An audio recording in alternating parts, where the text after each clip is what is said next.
welcome you to the 2019 edition of the Human Resource Expo Africa HREA Summit.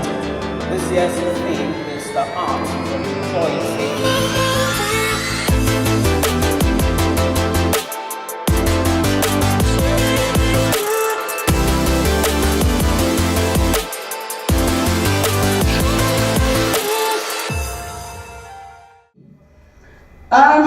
I'd like to start by asking you the question, have you ever in your life felt excluded? Yeah. Give me catchy! I'm sorry guys, I'm unruly a little bit. So why don't you answer that question? It's been a while. Come. Okay, so that's it. So I was given this same example earlier this year, where I did this hairstyle and I was excluded just because they didn't think that it spoke to what it should a serious human being, not even just the child. And I cut my hair, that was all that it was. Thank you. How did that make you feel though? I felt like, okay, this is just cut hair. How do other people feel? But because you can't make me feel this way, you answer the person nicely. But I also thought about others. How do they then feel? Thank you. Anyone else? Any other example? Yes, Kelechi. So I work in an organization where we have some expatriates, so Gambians, Ghanaians, but it's also mostly Yoruba. So sometimes the conversation at the executive table is in Yoruba. And I'm Igbo. So one day, I couldn't take it anymore. I just hit the table. And I said, the last time I checked, we're an English-speaking country. So please, not a country. So I felt, and it does happen sometimes now and again. The truth is, I could decide, nah, it doesn't matter, but I think of the people coming behind. And I can't keep saying no, and I keep pushing. So it looks as if it's over the top, but I won't stop until it stops. Thank you. I need one more example. Anyone? I need something that goes deep into you. Anyone? Hello, Doyin. Yes, please. You can give her the mic. Yeah. Hello, everybody. So it was at a time in an organization I worked for where we were undergoing multi-country integration. And at the point, we were going into the other countries to just understand the place, understand the systems, and try to put cohesive systems in place. And the vibes gotten, just from being in that country was hostile without a word being said. So that was. How did that make you feel? It was tough. And it wasn't tough because of the work to be done. It was just the sheer emotional and mental stress that went into going to work every day. Thank you. That's actually the point. So we've heard 3 examples of. Can I turn that mic? Yes, I think that one's it. We've heard 3 examples of people who've been excluded at different times. I noted that it was only women that shared the examples. So I'll come for the men just now. But the truth is the feeling of exclusion is not a very good one. In preparing for this session, I watched a video where the lady was talking about what happened to her in school. So of course she looked like a nerd when she was younger, and therefore when the football team was being picked, and this thing where captains just pick one by one until the last person is left on the pitch, that feeling of excruciating loneliness is not one that a lot of us want to go through. And therefore, I want you to pack that thought in your mind in terms of what happens to people when they do feel excluded. What does it mean? It means denying someone access to a group, to a place, or to a privilege. Now, who can guess what this means? Fear of missing out.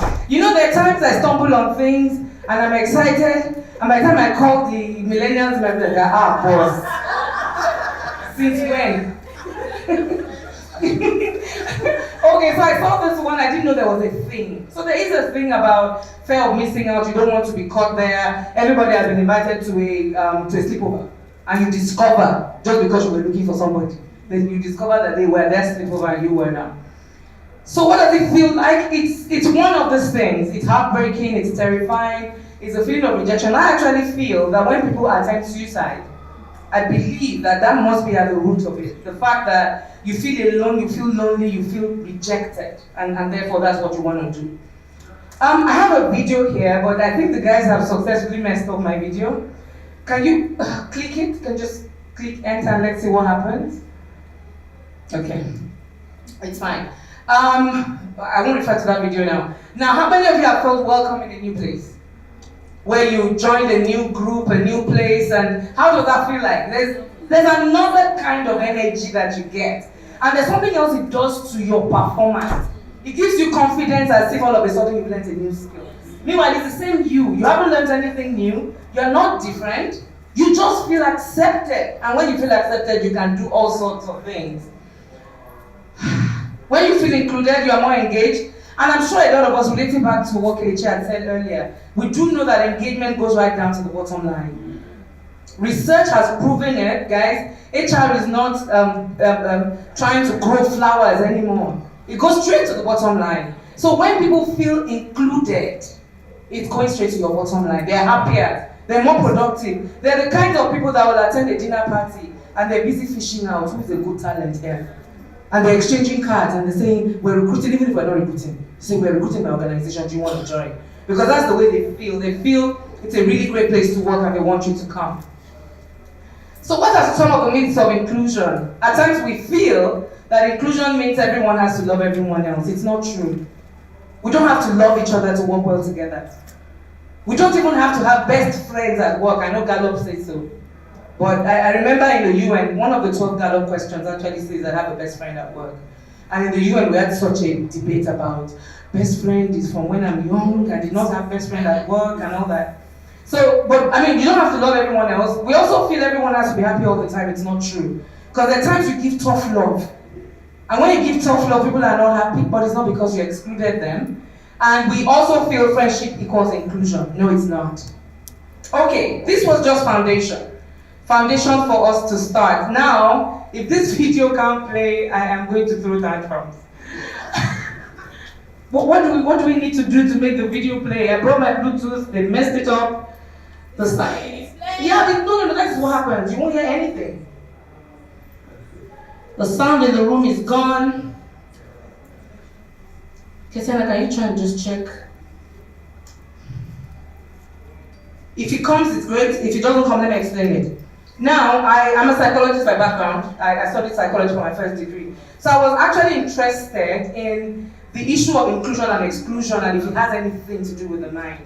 So this lady, Naomi, she's a doctor, she actually did an experiment. And what she did was she designed something called the cyber ball. And what it is a simulation of 3 people playing. And they're throwing balls at each other on the screen. The truth is, 2 of the balls are actually being thrown by the computer. And the 3rd person is the human being. She then discovered that the moment the computer then played a trick on the human being and they stopped throwing ball to the human being. She said what happens, because there was MRI scan also happening, what happened in this person's mind is very similar to what happens to someone who is going through excruciating physical pain. Can you beat that? So what she had done was she was monitoring the scan and she had another graduate student who was working on pain, who was also monitoring her own scan. And she said at some point, the 2 screens looked so alike. You couldn't tell who was going through emotional pain apart from the person that was going through physical pain. So the truth is, when we pack people aside, when we don't see people, when we don't acknowledge people, we are actually taking them to that place of physical pain. That's what we're doing inadvertently. That's what she had to say. Unfortunately, not playing, which is fine. So how do you identify, do you want to play? So let's, how do you identify likely to be excluded groups? You look for the onlys. That's one of the things you do. So where are the places you're likely to find onlys? Gender. The only female on the board. I remember once I was in that position and I had a really cool, warm MD who said to me, and he wasn't looking at it from an inclusion perspective, he was just making fun of me. So he said to me, you know what happens during break? So I said, what happens during break? He said, all we men will go to the loo. And when we're doing our thing, we're confirming all the conversations. By the time we come back to the room after the break, we finished. Done, we've signed the deal. And you then come into the room, you're wondering, I didn't know we had finished the conversation. They finished it in the loo, actually. So gender is an area of likely exclusion. Tribe is another one, Kelechi spoke to that. The fact that, and this is very prevalent in South Africa, the fact that there are times you are the only black at a certain position, and if you're not careful, you actually then begin to be a lone ranger. Newbie, you've just recruited someone to join your team, and you didn't pay attention to the fact that they are alone actually. They almost need to be accepted into the new boys club.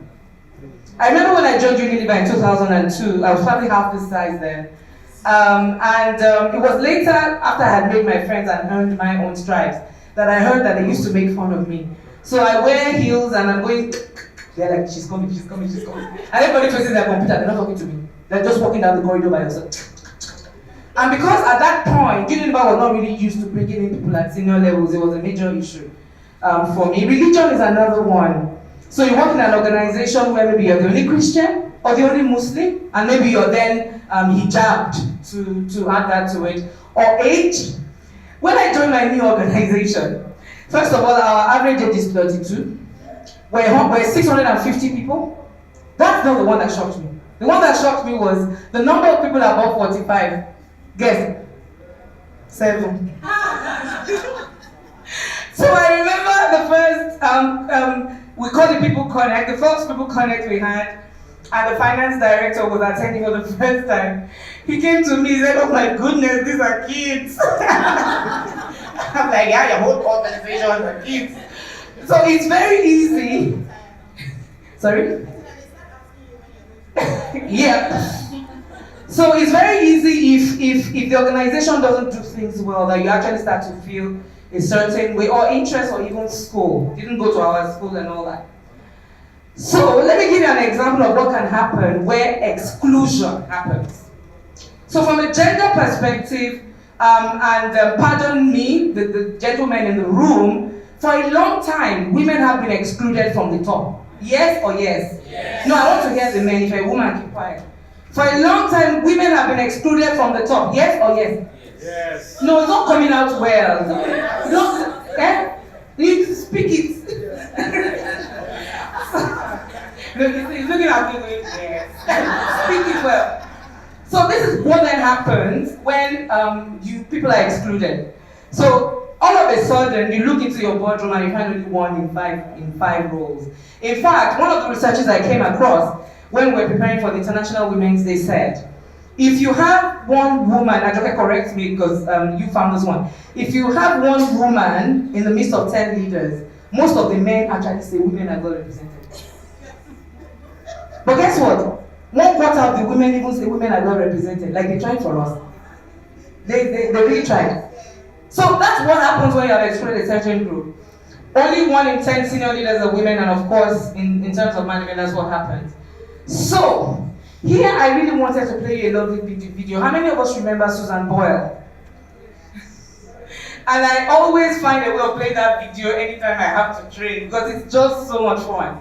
So these are different kinds of biases that people can have. Halo bias, on bias, recency, what the person did just recently affects everything you think about them, or you see a negative trait about somebody and you imagine they're negative, all their lives are negative. I think it was Chimamanda that said, on one hand she's fighting the racial thing, on the other hand, she enters the lift with a black man and she's clutching her purse.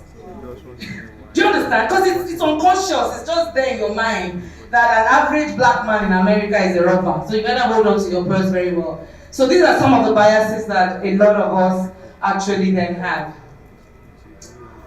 Sorry, we're not going to play. We need to give each other the space to grow, to be ourselves, to exercise our diversity. We need to give each other space. so that we may both give and receive such beautiful things as ideas, openness, dignity, joy, healing, and inclusion. So I then want to go into, so what does that mean? How do we create the space to grow? It's through inclusive design. And then the next couple of minutes, that's what I'm going to be talking about. So what I decided to do was to actually look up organizations that have advanced this course already. Organizations that have started to do things that at times look unrealistic, but they're doing them anyways. What does inclusive design mean? It means designing experiences that are accessible to everyone without the need to specially adapt. So it means intentionally starting out by saying, we will do this instead of doing this. Because when you do this, your net catches in a lot more people. You're more likely to be able to get more talented people when you open up than when you close up. Okay, so which one comes first? Is it the chicken or the egg? Anyone? Is it the chicken or the egg? Okay. I don't have an answer actually, because I was simply going to lead to this. Is it future of work that is making us want to be inclusive, or is it the other way around? It's the future of work, right? So there's a lot happening as far as the future of work is concerned. I won't stay there, but I'll mention a few things. So one of the things you see here, okay, who has noticed any difference? So these are the top 10 organizations in 2010, and then in 2018, that's what you have. What's the difference? So that's it. So whether we like it or not, technology is moving things in a different direction. So it's not a matter of taking permission from you or not. It's going to happen. So that's one of the big things as far as the future of work is concerned. Kelechi talked about 5 trends, there are 7 trends, there are 10 trends, whatever. They're trends that speak to what is the future going to look like. I'll call out a few. Okay. Is it top one? Okay, cool. Top one, cool. So automation, robotization, and artificial intelligence. So in putting this together, just as a very basic example, I discovered that already there is it's not an app, there is something that actually allows you to put your presentations together as if you're a pro. And you are not a pro, I just discovered it. It's called Beautiful AI. I just discovered it. So many things have just been programmed in a way that helps you. I remember the first time I discovered that you could actually put up your skills for sale on a particular site, and you can bid to do jobs for people abroad and get paid. I'm like, oh my God, the world is really moving. So technology is moving us towards globalization. It's also moving us towards this thing around, you've got your 59-year-olds at work, you've also got your 22-year-olds at work, who would almost then be saying mommy and daddy. Because in their minds, that's kind of what they are seeing, because that's how much the gap is. Explosion in contingent work. I can do the work anyhow, anywhere. Actually, I can be seated anywhere. This happened to me a few years ago. Globalization hadn't quite taken off at that point. I had gone on holidays. I was working in South Africa. I'd gone on holidays to the US, and I was doing a regional job. And my ticket got messed up, couldn't get back on time. And I remember calling my boss and profusely apologizing for not coming back to South Africa on time. And he said to me, I don't care where you do your work from, just do the work. This was about 10 years ago. Globalization at that point wasn't even so major. Okay, so I want us to take a breather a little bit and think about the trends we have seen in the future of work. What do they mean for organizations? So here are the trends on this side, and then you've got that. The fact that digitization and automation has done something means your work schedules now need to be a bit flexible. It means you need to open up your contracting so that you're not just targeting people that want to do 8 to 5, you're targeting people that want to do 2 hours per day. That's what they want. They don't want, they don't want to sit with you. They don't even mind you not counting them as an employee, as long as you're able to pay for the time they've worked. Some organizations have started to have people experience managers, because it's not about just the money anymore. Remember, when people have choices, then your job as an employer or your job as an HR person becomes more difficult.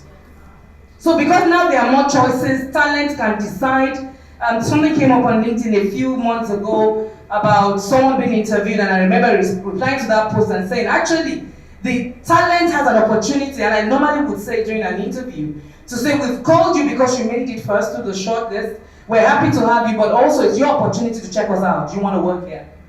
And guess what? There was a day a lady actually gave us talking to.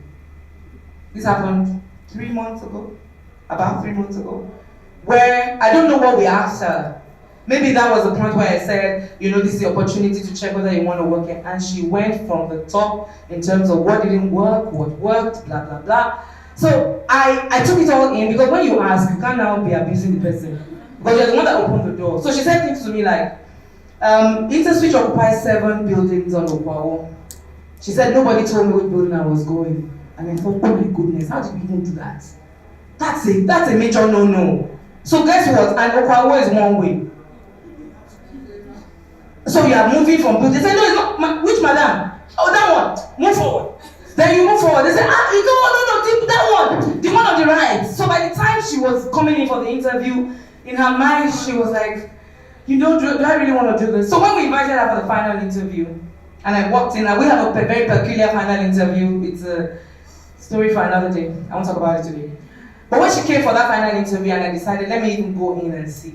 Attitude beating all over her. And I said to myself, you know what, it's okay. Because we messed it up already. We kind of gave her a very bad taste in the mouth, and she's not going to come back to us. So, people experience managers open digital offices, but in addition to that, it's also organizations creating spaces where people can work. Because guess what, an open digital space means noise, most likely, which means when you need to do creative work, you are then saying, where am I going? Right. So if you have only people that look at things from your own perspective, you can be wrong all your life, actually. You totally get it wrong all the time. Totally get it wrong all the time. So what we're going to do is quickly walk through the employee life cycle and look at what inclusive design looks like. These are the organizations I'm going to be referring to as we move along. Each of them has done something that I consider actually worthy of mention in this session. So the first one is attraction. What are people doing differently to ensure that inclusion is part of the design? Of course, I mentioned my organization first. So one of the things that we do is we do have a community development relationship manager. And what this lady does is she actually helps us to build bridges with unlikely groups of people. So the thing is, software developers like to exist in community. If we approach recruitment the normal way, we may miss out on those communities. So her day job is to figure out where are these communities and how do we build a bridge. How do we ensure that InterSwitch remains relevant in the minds of those people? Because guess what? When you put up a job on LinkedIn, they may not be looking. They're good where they are. When you put up a job in newspapers, we don't do that, but some organizations still do it. They may also not be looking, so you need someone like that to actually expand what you're doing, because that's what's important here. What you really want to do is to widen your sources of talent. The other organization actually gives people virtual tours. So what happens is you can begin to get a sense of what our organization looks like before you even join. So if you went on the virtual tour and before that you were not thinking of joining, what the virtual tour does to you is whet your appetite. You now start to think, maybe I can actually, maybe I can put in the paper, because that place looks really good. I could actually go and do something there. Also, this one is really interesting, and I thought I must just look for a way of doing this. IKEA, they advertise jobs in their products. How is that? So where your adverts would normally not get to, whoever has come to buy your product, all of a sudden becomes your audience. And I understand the organizations in Nigeria that are doing this already. This is about widening your sources of recruitment. Let's go to recruitment itself. Zapier, I understand they do what they call blind recruitment, and I must just illustrate it for you. So this is what happens normally when you do recruitment, where each candidate has a script. Maybe you've got a panel of 4 people, and you kind of just share the scripts around. What can happen here is one of the biases we talked about. You marked question 1, and the candidate did very well. You kind of assume they're smart, and it comes into question 2 and 3. You probably saw the name. If you are tribalistic, see Chukwuendu. Like, it's from the place. Or you see Nike, or you see Ajia Simpiats, or something draws you to them. So what they've done is, we're not gonna do that. So what they do is, they actually split the questions, remove the candidates' names, give them codes, and each assessor has the opportunity of marking all question ones of the candidates. Then another assessor marks question 2 of the candidate. No name, no comparison to anything else they've done. You just focus. What are you trying to do? You're trying to ensure that you are more accurate and you're more inclusive of people that may not normally be your people. So you just focus, and then it comes in at the end of the process, you pull them all together, and then the name comes up voila. So whoever passes, passes. Whoever did not pass, did not pass. It's not based on name, it's not based on tribe, it's not based on anything like that. Let me go back. Okay, sorry. Yeah, thank you. Let me go back. So that's Zapier. Now, automatic, they do their own interviews by text. Again, is to make sure you are including people who maybe you would normally not have included. Now, one thing I know about Nigerians, we love accents. Yes or yes? Yes. So, if you walk into an interview session and let's even imagine the only place you've been to is India, or you have British accent somehow, and you put it on, I'm not saying they will pass you, but you kind of get people probably already feel that you are superior, because if you can speak the accent, there must be something. So what this will do is actually, there's no accent to speak. Now guys, please don't repeat this outside, but I remember one that we had to go to Aso Rock in my previous company, and our MD then was South African, and we all know about the then president's wife, the fact that actually she doesn't give a hoot about what you think about umbrella and all that. So our guys went, I didn't go, and they came back really laughing about, guess what was funny? The tenses, the English. So my MD said, what is the problem with you Nigerians? Is English your language? Why are you so hung up on somebody speaking in a particular way? So this is what you do here. You do the interviews via text. You don't know who is speaking for them and who's not. And then, Unilever uses a company called Pymetrics to evaluate candidates based on traits. Traits they exhibit while playing games. Again, you're trying to make sure that the biases that would typically have come into your process is excluded. Let's look at the next employee life cycle, onboarding. In a particular organization, so what happens when you join a new company? How do you feel? Who has joined a new company in the last 1 year? Not you, can give. I'm not going to give you. Someone at the back, you joined a new company in the last 1 year. Yes? Can she have the mic? How do you feel? I actually just joined recently. It's Okay. not even up to a week that I joined the company. I'm still feeling like a newbie. Okay. Because I'm yet to make friends. So it's not really that it's not fun. Yes. It's usually not fun. Yeah. And the more people that you have on your side, in your corner, the more fun it becomes. So this organization actually, they don't give you one body, they give you 3. Wow. Culture body, this body, that body. So all of a sudden they're people in your corner.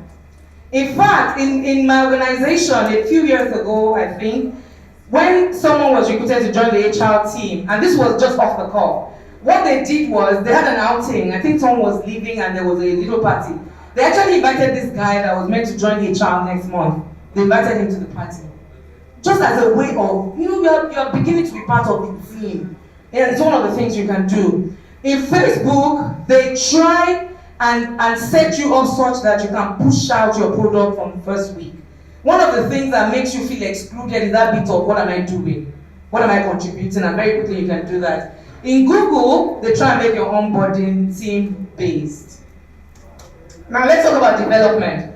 How do you ensure that inclusion comes into development? In InterSwitch, we actually don't have just one LMS. We have a couple that we have brought into, and that's to ensure that we can reach people where the needs are. Of course, we focus on technology because we're a technology company, but we almost ensure that if what gets you ticking is videos, you've got videos. If what gets you ticking is case studies, you've got case studies. There's something that will touch you at that point.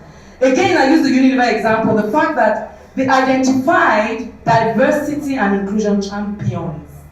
What these guys actually then start to do is, they are the ones that are more sensitive to what's happening in the organization, who's likely to be excluded, that we need to do something about.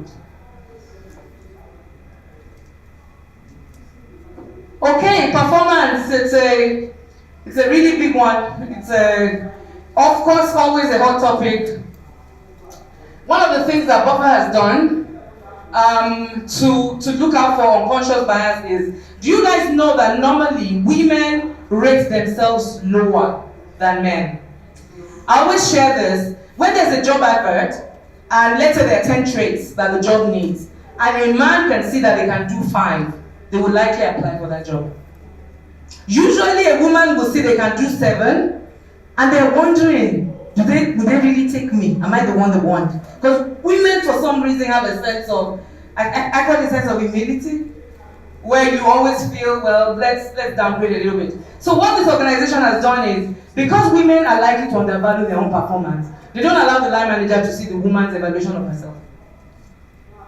Do you understand that? Because usually you write a self-evaluation, then you pass it to your manager. But actually they say to the manager, evaluate the woman. You don't have to see what she has written. I'm actually moving faster than that because the videos didn't play.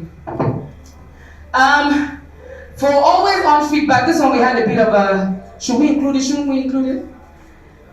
Adobe actually cut voluntary employee turnover by some 30% because they introduced frequent check-in. What does that mean? It means you're able to avoid the big issue of end of year.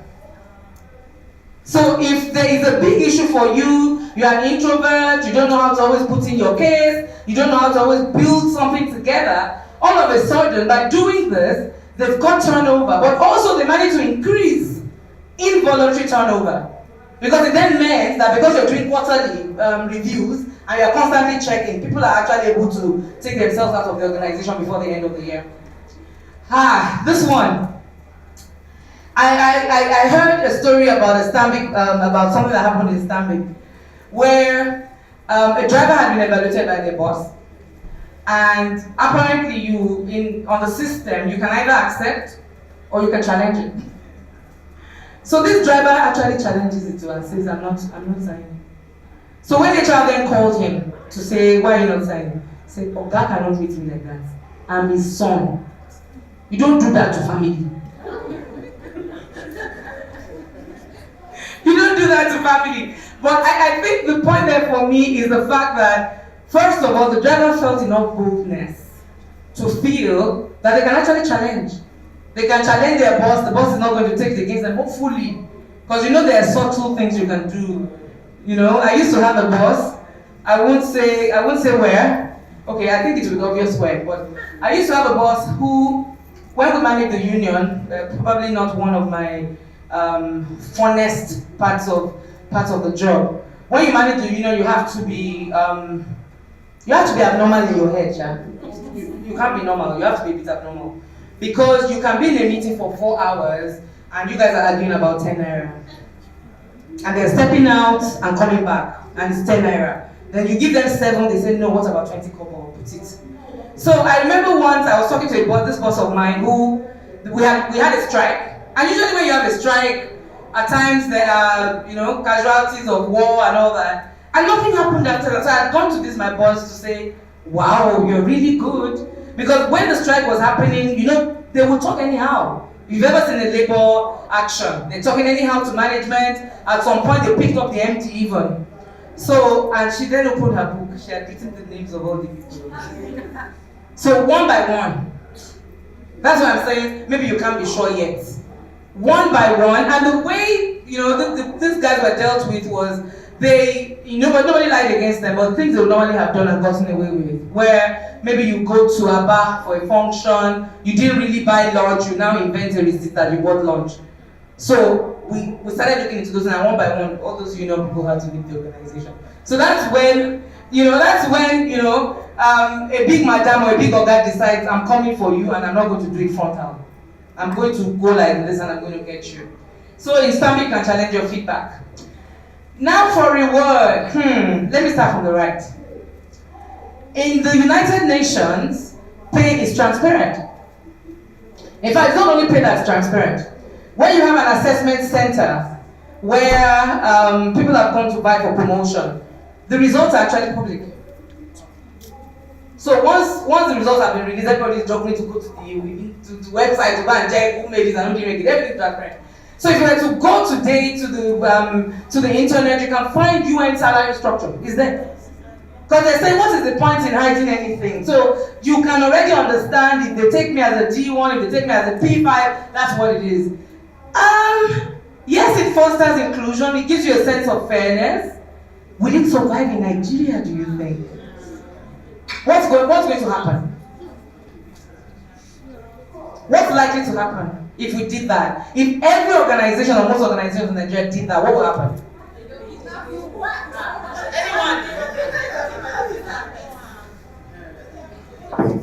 For the first people that start, they'll kidnap some people when they realize how much they earn. You know, I didn't think about that. Anyone else? What do you think will happen? I think there'll be definitely better or fairer wage practices in this country. Absolutely. Really? Absolutely. So how many advocates we have in the room? How many people feel this way? I think you're alone. Yes, please.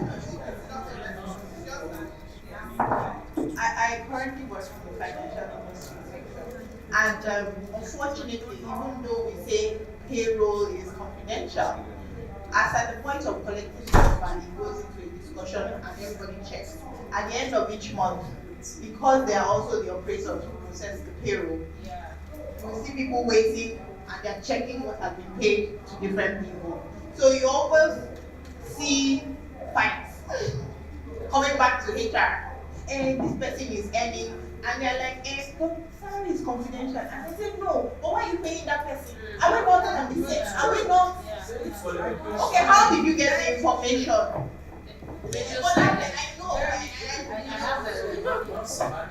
Who has the second mic, please? For Carison.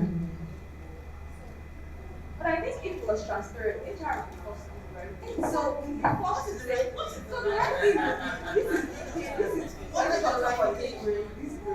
this is why this is happening, and there will be structures for everything, and everybody will have structures. No, it depends on the kind of pay grade that you have. So what if you have a range? So you have maybe grade of grade 2, and that grade 2 you have pay point of 80 to 100. And I'm coming in and I negotiate at 120. Why are you using all this? No, why should they know? It's There's someone at the back. Thank you for getting. Okay, so my comment really is for new companies that are coming to Nigeria, and I'm not sure, like, you know, in the telco, all of a sudden we had Sarah come in and he just poached more or less and doubled people's pay. I think if the system was transparent, a lot of that would be happening. And it will mean that you just need to be a new company, you go on the system, you use the salaries that you see to do your forecast, and you attract the talent that you want. I think that it will make the whole system a lot fairer. So you are with a jockey? Yes. So I have one question though. How do you react to the cultural issues of you won't even have finished publishing that thing before you get visitors from your village? What are you, Ajoke, I need you to, because I know that you feel very deeply about this, and I respect it, but I'm wondering, what do you do with that? So the person comes and says, in fact, the amount we need in the village is 1.2, the rate your salary is 20 million. And you are saying you don't have money. Say, but look at this thing now. In fact, maybe they even know when they pay the upfront.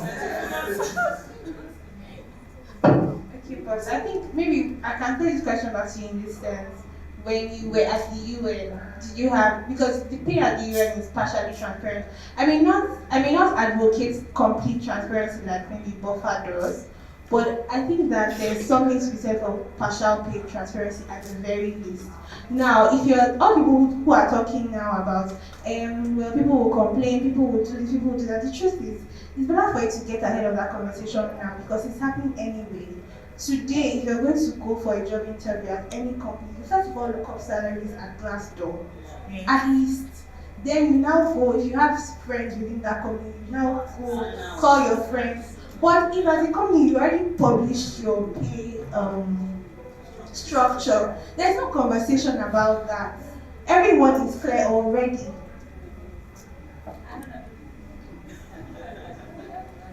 Okay, sir.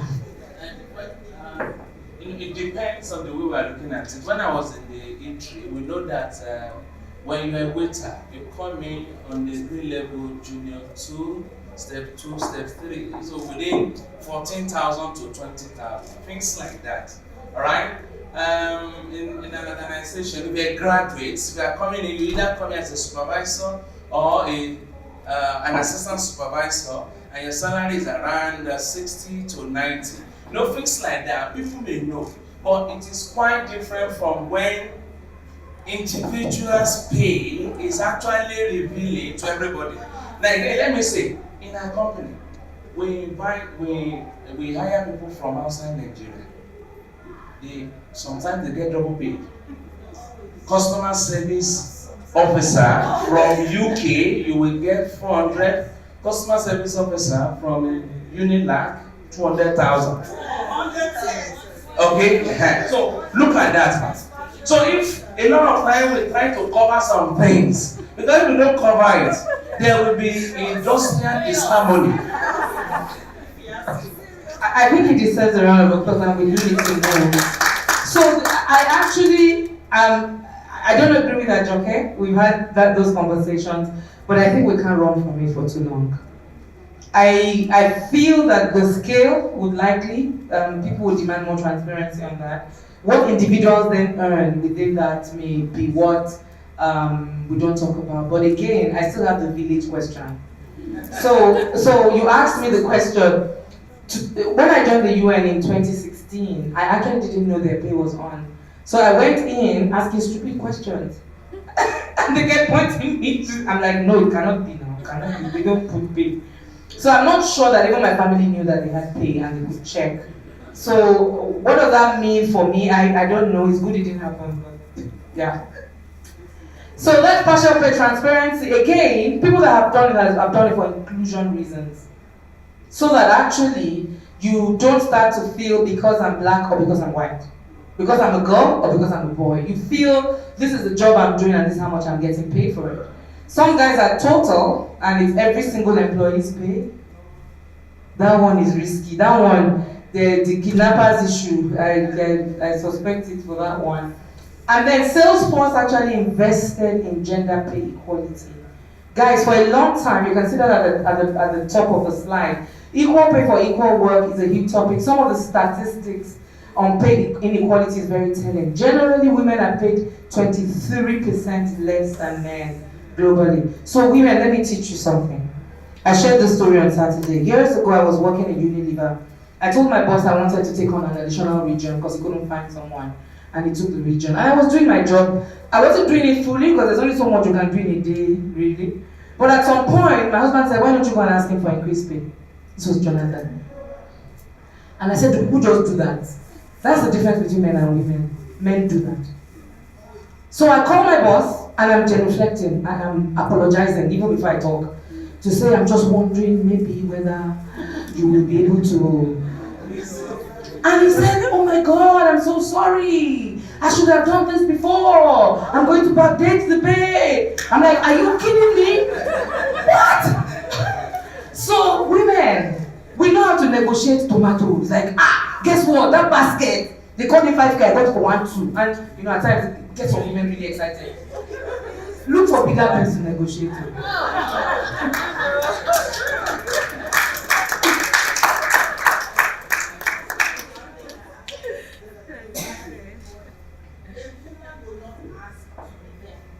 I have consistently experienced this, that when you say there are 1 in 9 people that is female in a boardroom, women will naturally shy away from that responsibility even when offered the opportunity. I've noticed it, I've seen it, it consistently happens in our organizations. We'd rather sit back and say, oh, I'm going to take care of the family, I don't want to be on the limelight, I don't want all the stress. I'm okay where I am. Thank you, Tolulope. At times, it's simply this thing called the Imposter Syndrome, and we're digressing. A friend of mine was recently named one of the top 20 women on Forbes list for female entrepreneurs in Africa or something. And she said when the news broke, she kind of went to the bathroom, like, maybe it's not me. Maybe they're going to call me and say it's a mistake. Most women are like that.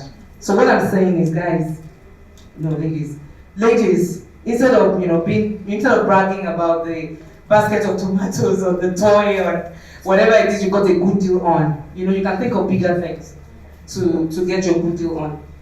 Okay, and retention, two things. One is about, can we have a situation where people actually choose where they want to work so that you don't exclude people that have issues? So you don't make it compulsory, actually, for people to go and work at home or to go and work at work, but you make it open. You have a policy that makes it open and as such they can do it. So that's what Automatic does. They operate a completely distributed organization and employees can work from anywhere. So imagine that kind of organization. The few times I've had to resume, because Flexi again is not just work from home. Flexi could be, my time is up. Flexi could be, I resume at 10 and I close at 7. When we had was it the third mainland? Yeah, when the third mainland thing happened, so my team and I actually decided to try a few things and we told people they could resume work at 6. And people did it. Some people got to work at 6 and left at 3. And they came to HR to offer thanks. Like, thank you so much for giving that. So it's one of the things you can think about. How flexi can flexi be? Now, this is not just location labs. I also know there's another organization in Nigeria that does this. They actually award employees for helping other people. Because you want to promote a culture of inclusion. In fact, someone said he noticed that when he was working with this organization, I think it's a consulting firm, he noticed that if this person felt that other person was having issues, they'll actually go, oh, Ginika, can I come and help you? So he was thinking, why are these people fake? Like, you are doing your own work, you now see someone that has trouble, say, Kemi, can I come and help you? So they then asked questions, and they were then told that it's part of the evaluation in the organization. You get measured on how helpful you are to other people. So at the end of the year, they're going to ask the question, how many people have you helped? And they're going to ask the people that you helped to confirm whether or not you helped them. Again, it's to drive a culture where people are more including rather than excluding of people. So what do you need to do? A couple of things. I think you need to mine your data. So I'm an HR activist. I describe what I mean by that. And I know my time is up, I'm running now. Because a lot of people feel that HR people don't do data. It's not true. It's not true. That is old HR. HR people do data. We do data. So mine your data. Get data on training, get data on attraction. Where do you normally, if you are only going to those rich universities to recruit, you are excluding people. If you only go to Babcock and Covenant and that's where you're only going to find people, what happens to children who have grown up from the school of hard knocks? Their parents haven't had much. You want that cycle to repeat itself because you're not giving them opportunities. So mine your data along the lines of attraction. Where do you get the people from? Where do you actually survey the experience of your candidates? I used to work for an organization that did that. You do a survey on the candidates, whether or not they are taken. How did you feel waiting? Were you treated well? So that immediately puts, people can look down on a job seeker for no reason.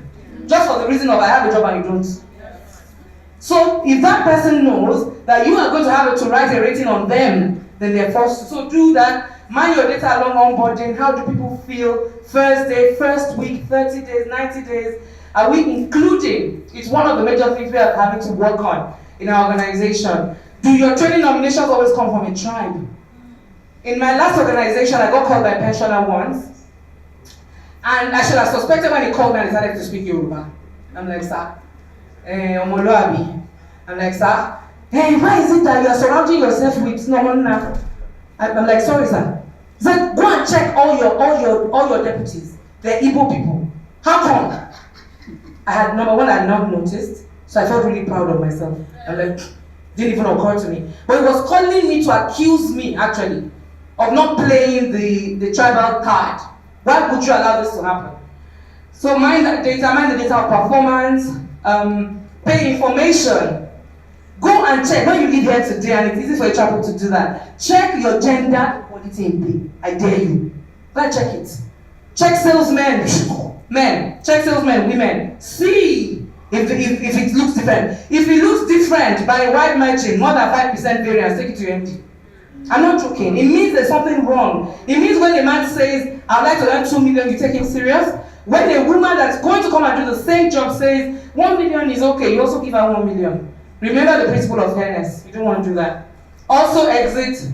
Do people always exit under a particular manager? So always be on the lookout for onlys. Remember we said that earlier. Is someone only a female in a particular place? There are times the toilet has been designed in a particular way because actually they never really had women in that team before. So when they started to have women, they didn't change the toilet. The toilet continued to look that same way. Evaluate your process along the lines of inclusion. Look at your key processes. Where are the points of bias or exclusion for your industry? Decide on the next course of action. There was something here I really wanted to mention. Start with low-hanging fruit. So I'm not proposing that you do everything, but it has to start with an intention. And I think that intention has to be a leadership intention. A lot of times as HR people, we go to management, and what we're putting before management is the way the issue looks to us. Why don't we flip it around? Instead of going with a business case that says, I want to buy something, why don't we go with a case that says, this is how much is likely to be added to turnover if we're able to reduce our attrition by half? Because attrition costs go beyond recruitment. They go to the sales lost, they go to time loss, and those kinds of, if you put them in a sheet and you present your case, all of a sudden it's beginning to look different. So sell the outcome. Okay.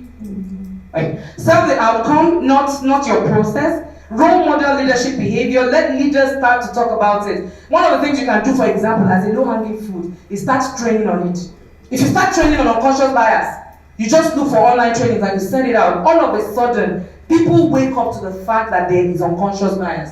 You'd have heard the stories of children who are asked to draw surgeons and doctors and engineers, and all the children in the class drew men. They had actually brought real engineers, real pilots, and a lot of them were women. So when they then let them into the room, the kids were like, oh, they're women! Because right from that age, the children already have that bias. That video isn't going to play. So the results usually when you become more diverse and more inclusive, and these are real results, companies in the top quartile for gender diversity are 15% more likely to have financial returns above their peers. Companies in the top quartile for racial and ethnic diversity. Think about that. What you're doing, for example, is saying, instead of just making this Yoruba company, we're going to be open. What does that do to you? Someone brings perspective about Ugu and Ofe Salah and Edikaiko that your Yoruba woman knows nothing about. And all of a sudden, your source is widened. So they're 35% more likely to have financial returns above their respective national industry medians. These are some tools that can help you. Culture Amp was stumbled on a few months ago. Culture Amp allows you to run online real-time surveys all through the year. And you can cut your results any and every how. So that's a good one if you really need to go into it. Pymetrics is what Unilever is using to measure traits. And of course, Power BI for your data. And I think, lastly, it's just so that you know that alone we can do so little and together we can do so much. Thank you very much. It's the end of the day.